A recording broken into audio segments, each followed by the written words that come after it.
Em fa mal el coll. A veure, primer de tot hem de dir que el dolor no és una malaltia, sinó que és un símptoma. És a dir, és un símptoma d'alerta, que vol dir que hi ha alguna cosa que no està funcionant bé en el territori que toca, en aquest cas la faringe.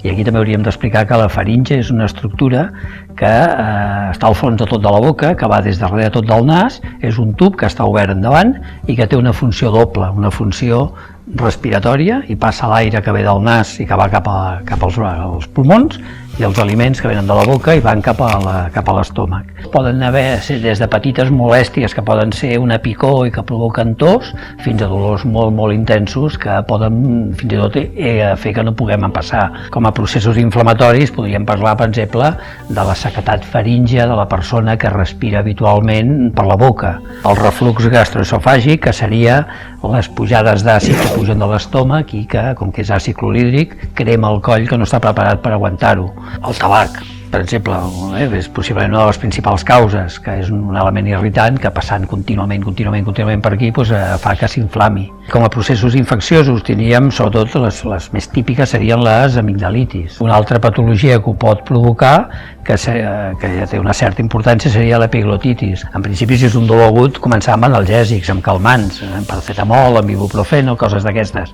Però això seria per calmar el dolor al moment. Com a coses més greus, hi haurien els tumors, no? I sobretot amb gent que són fumadors, però altra gent que no ha fumat mai també en pot tenir.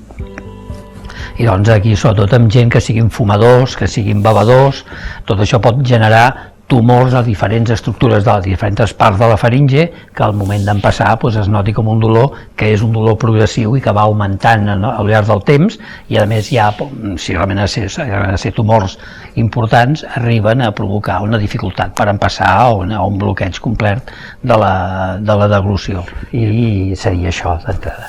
Doncs ja que ho vegi l'especialista que correspon i ja posarà el tractament, intentarà resoldre-ho.